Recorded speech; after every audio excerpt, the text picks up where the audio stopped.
एक बार की बात है। एक गंगापुर नामक गांव में एक गरीब लकड़हारा रामू रहता था। रामू का कोई परिवार नहीं था। रामू अनाथ था और जब से ही वह गांव में रहता था, रामू के पास संपत्ति के तौर पर एक केवल घर ही था और एक गाय थी। रामू के पास खेती बाड़ी करने के लिए जमीन नहीं थी, जिस कारण रामू जंगल में से लकड़ियां काटकर उन्हें बेचकर अपना गुजारा करता था।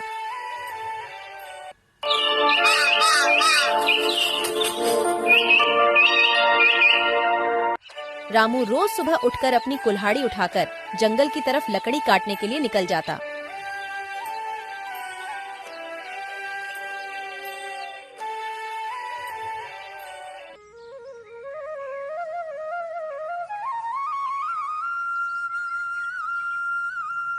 आज मैंने समय रहते ढेर सारी लकड़ियां काट ली। अब इन लकड़ियों को जाकर बाजार में बेच आता हूँ। इससे जो पैसे आएंगे उन पैसों से मैं अपने घर का राशन खरीदूंगा। रामू वो लकड़ियों का गड्ढा उठाकर अपने सर पर रख आगे बढ़ता है। अरे भगवान, आज इतनी गर्मी होने के कारण मेरा गला प्यास के कारण सूख गया और यहाँ आसपास कोई झील तालाब भी नहीं है। थोड़ी देर चलने के बाद रामू की नजर एक झोपड़ी पर पड़ती है। अरे, इतने घने जंगल में यह झोपड़ी यहाँ कैसे आई? ये झोपड़ी को तो मैंने पहली बार देखा। चलो अब मैं इस झोपड़ी के पास जाता हूँ। अगर कोई इस झोपड़ी में रहता होगा तो मैं उससे पानी मांग लूंगा। इतना कहकर रामू उस झोपड़ी की ओर बढ़ता है।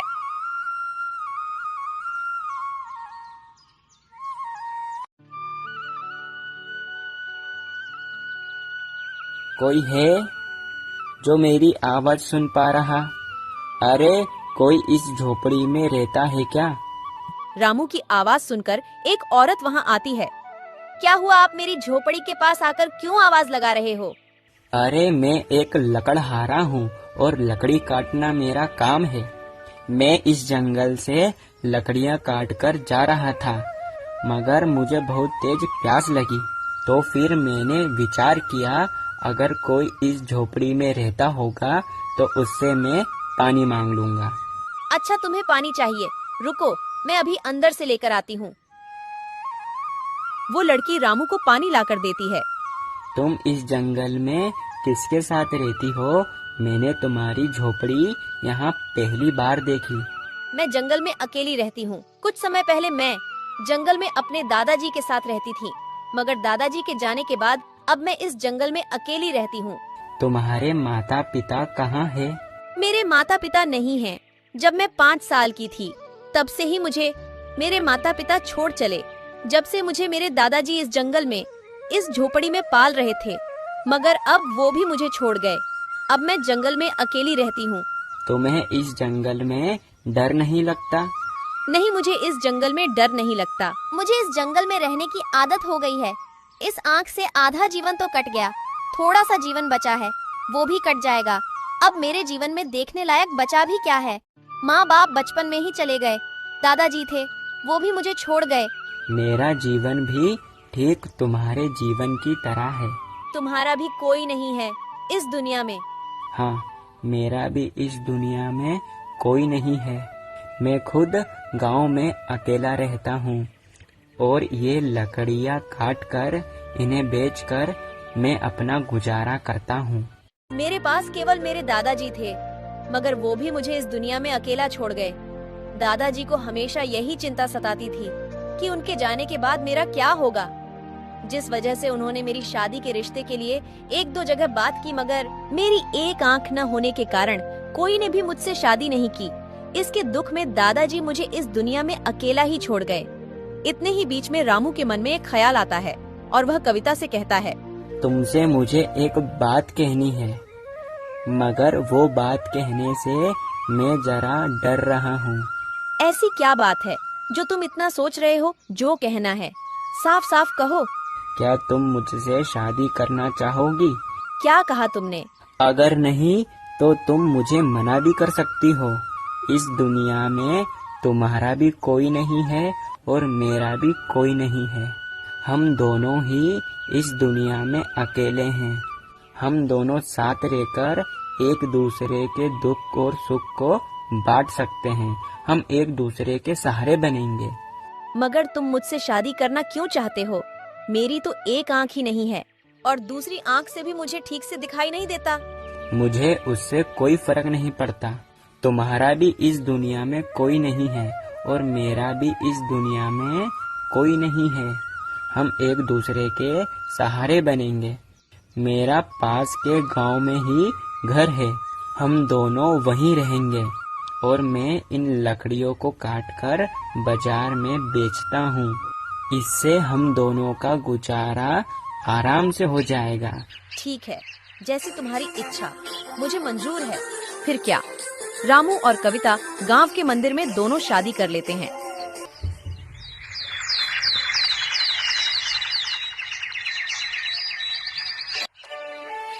देखो, ये है मेरा छोटा सा घर और मैंने तुमसे पहले ही कहा था ना कि मेरा इस दुनिया में कोई नहीं है, कोई नहीं।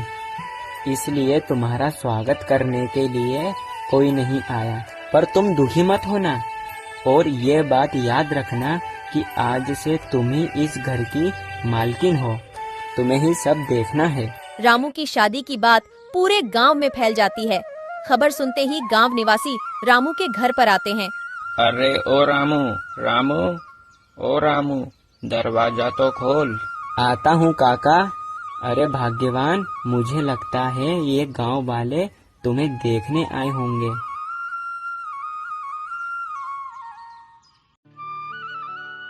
क्यों रे रामू, मैं तो समझता था कि तू बड़ा भोला भाला है।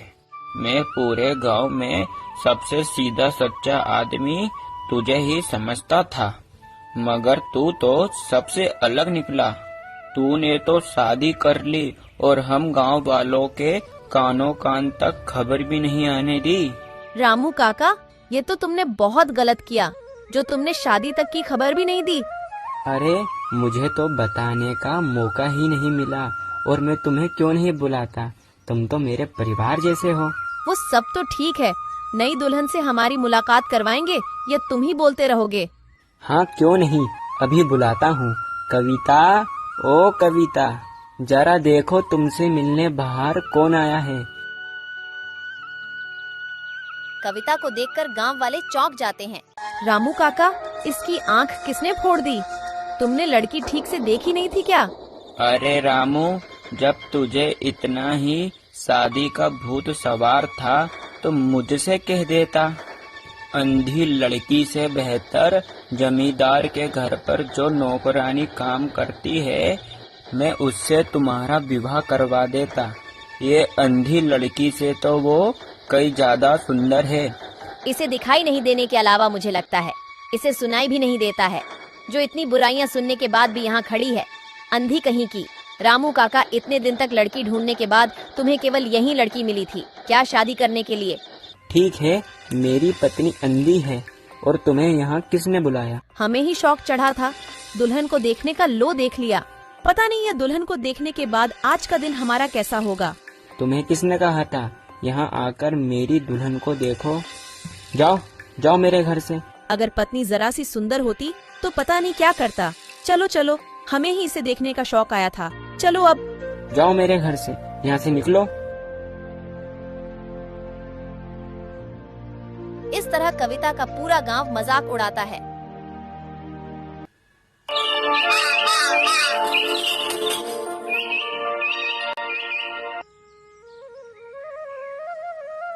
अरे सुनते हो जी? अरे तुम उठ गए, अब जाकर तुम नहा लो, जब तक मैं नदी से पानी लेकर आती हूँ। फिर तुम्हें मैं खाना बना कर दूंगी। ठीक है भाग्यवान, भाग्यवान, नदी से पानी मैं लेकर आ जाता हूँ। नहीं, पानी तो मैं ले आऊंगी, केवल तुम नहाकर तैयार हो जाओ।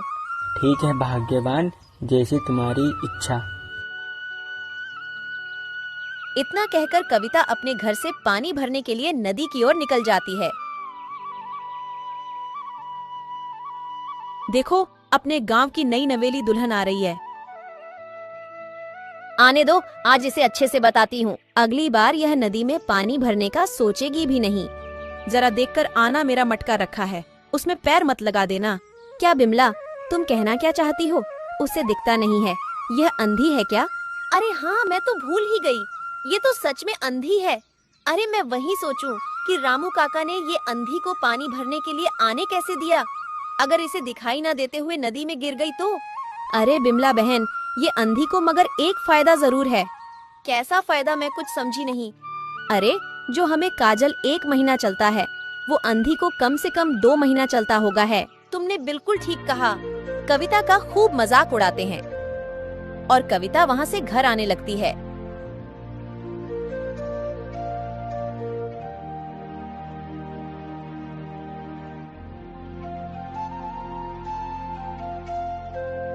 अरे भाग्यवान, तुम पानी भरकर आ गई।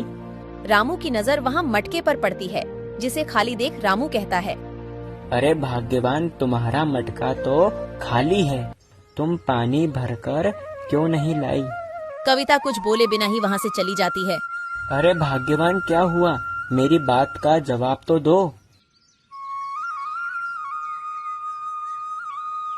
मेरी बात का जवाब तो दो।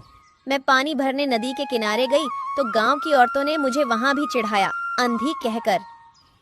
उनकी इतनी हिम्मत, नदी किनारे तुम्हारी बेइज्जती, अब मुझसे बर्दाश्त नहीं होता। तुम दुखी मत हो भाग्यवान, मैंने तो सोचा कि तुमसे शादी करके तुम्हारा जीवन सुखी हो जाएगा, पर मुझे पता थोड़ी न था कि ये गांव वाले इतने नीचे गिर जाएंगे, जो किसी की मजबूरी ना समझते हुए उसी का ही मजाक उड़ाएंगे। इसमें तुम्हारी कोई गलती नहीं है, गलती तो मेरे पिछले जन्म के कर्मों की है, जो मैं भोग रही हूँ।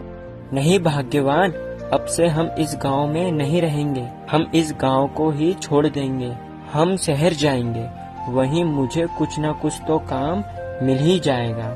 भाग्यवान, वहाँ हम चैन की सांस ले पाएंगे। फिर यहाँ घर बार का क्या होगा और अपनी गाय का कौन ख्याल रखेगा? तुम उसकी चिंता मत करो भाग्यवान, मेरा एक करीबी मित्र है जो अपनी गाय को ले जाएगा। चलो, जो जो जरूरी सामान है उसे एक पोटली में बांध लो, हमें आज रात को ही यहाँ से निकलना होगा। रात के समय रामू और कविता पोटली सर पर रखकर गांव से बाहर जाने लगते हैं। अचानक से रामू और कविता को भूत दिखाई देता है। अरे बाप रे बाप, हम तो आज गए। आप कौन हो? मैं एक ब्रह्मदत्त भूत हूँ। क्या ब्रह्मदत्त भूत? ये तो भूतों की प्रजाति में सबसे बड़ा भूत होता है। एकदम सही कहा, मैं भूतों की प्रजाति में सबसे बड़ा भूत हूँ। तुम रामू और ये तुम्हारी पत्नी कविता, तुम दोनों ही इतनी रात में कहाँ घूम रहे हो? तुम्हें हम दोनों के नाम कैसे पता चले? मैं सब जानता हूँ, क्योंकि मैं हूँ ब्रह्मदत्त भूत। मुझे सब पता है। जो मुझे रात में मिलता है, मैं उसे मनचाहा वरदान देता हूँ। क्या तुम हमें वरदान दोगे? मांगो, तुम्हें क्या वरदान मांगना है? अरे भाग्यवान, मुझे तो कुछ समझ नहीं आ रहा कि ये ब्रह्मदत्त भूत से क्या वरदान मांगे। तुम्हारे मन में कुछ विचार हो तो बताओ। हम धन मांग लेते हैं, हमारे पास बहुत सारा धन होगा तो कोई गांव वाला हमारा मजाक नहीं उड़ा पाएगा। नहीं भाग्यवान, मुझे धन नहीं चाहिए। मैं ब्रह्मदत्त भूत से तुम्हारी आँख मांग लेता हूँ, जिससे तुम्हें कोई नहीं सताएगा। मगर मेरी आँख आ जाने से अपनी गरीबी दूर थोड़ी ना होगी। अरे जरा जल्दी करो, मुझे और कहीं भी जाना है, जरा जल्दी मांगो वरदान। सोच लिया ब्रह्मदत्त भूत, मुझे मेरी पत्नी की खोई हुई आँख वापस चाहिए। कथास्तु। ब्रह्मदत्त भूत के जादू करते ही रामू की पत्नी कविता की आँख वापस आ गई और उसे सब अच्छे से देखने लगा। अरे भाग्यवान, तुम्हारी आँख वापस आ गई, कितनी खुशी की बात है। अब तुम्हें कैसा लग रहा है? अब मुझे सब साफ साफ और अच्छा दिख रहा है। मेरी आँखों की रोशनी वापस आ गई, मुझे सब अच्छे से दिख रहा है। तुमने मेरी खुशी के लिए ब्रह्मदत्त भूत से धन नहीं मांगा, तुमने मेरी आँख मांगी। नहीं भाग्यवान, मुझे धन से ज्यादा तुम प्रिय हो। रामू और कविता की खुशी देखकर ब्रह्मदत्त खूब खुश हुआ और कहता, अरे वाह, तुम दोनों कितने खुश लग रहे हो। तुम्हें खुशी देखकर मुझे एक वरदान देने की और इच्छा है। तुम दोनों अपने एक एक हाथ फैलाओ। ब्रह्मदत्त भूत के जादू करते ही रामू और कविता के हाथ में एक एक सोने की मोहर आ गई। अरे भाग्यवान, देखो सोने की मोहर। कितनी चमक रही है सोने की मोहर। अब मैं चलता हूँ और तुम्हें ये गांव छोड़ने की कोई जरूरत नहीं है। जाओ, अपने गांव की ओर वापस लौट जाओ। भूत के कहते ही रामू और कविता खुशी खुशी अपने गांव की ओर वापस लौट जाते हैं।